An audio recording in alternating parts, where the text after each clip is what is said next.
I never imagined that a simple walk through the forest near my home would turn into a mission across the stars. My name is Arav, and I had always loved adventure, but nothing prepared me for the day the Fairy Queen disappeared. I remember the sky above the fairy island glowing in vibrant shades of neon purple and electric blue, the stars twinkling like scattered jewels. That's when I heard it scream. Not human, not animal, but full of raw fear and desperation.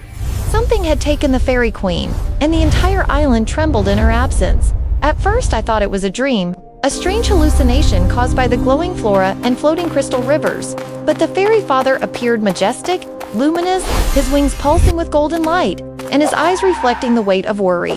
He told me the unthinkable. The devil monster had stolen his daughter, the Fairy Queen, and unless we acted fast, the island would lose its magic forever. A wave of determination coursed through me.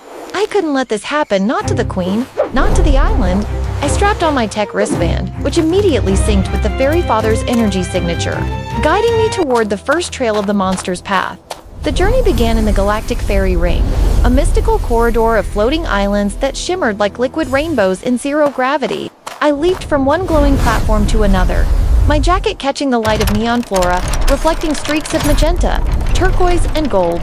Everywhere I looked, the islands were alive, humming with energy, some spinning slowly in the void, others forming bridges of light.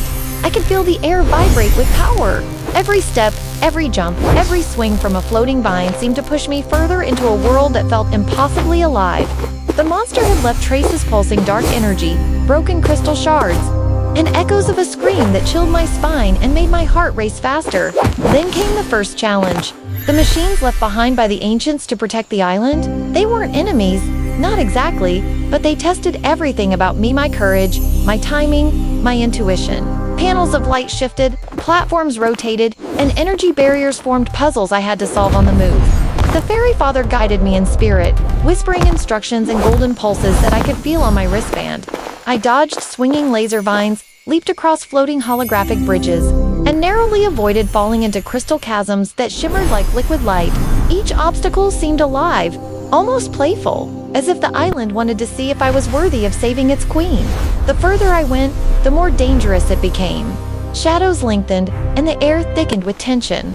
The devil monster was close, and I could feel its malevolent energy dark, twisting, and cold against the vibrant colors of the galactic ring. I watched as floating platforms spun faster. Light beams created labyrinths in mid-air, and crystals pulsed erratically. My pulse synced with the rhythm of the island, and I realized I had to move not just with my eyes, but with my instincts, my trust in the energy around me. I was no longer just a kid. I was part of this living, breathing adventure. Finally, I reached the floating chamber where the Fairy Queen was held. The devil monster towered above her, a massive silhouette of shadow and molten energy. Wings like jagged blades, eyes glowing red with fury. My heart thumped wildly as I stepped forward, knowing that I was the only hope to save her. The Fairy Father's energy surged through me, and I realized the secret. Courage wasn't about fighting alone, it was about believing in the magic around me, in the alliance of light, color, and hope.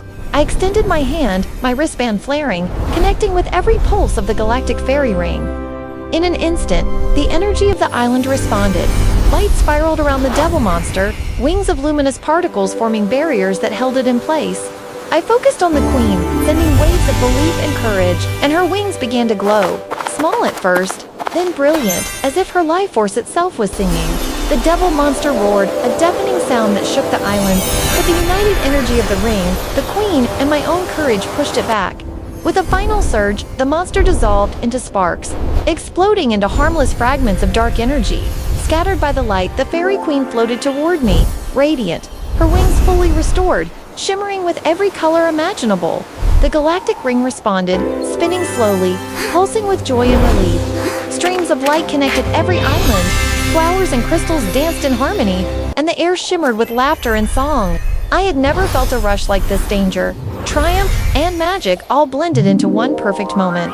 The Fairy Father appeared, nodding with pride, his eyes gleaming, and I realized that even the smallest heart could shine brighter than the darkest shadow. As the Queen hovered beside me, the galactic fairy ring sparkled, leaving trails of glowing particles that lingered like stars in the night sky. The adventure was over for now, but a new map appeared on my wristband, pulsing with invitation. There were more worlds to explore, more challenges to meet, and more magic to witness. I smiled, knowing that this was only the beginning.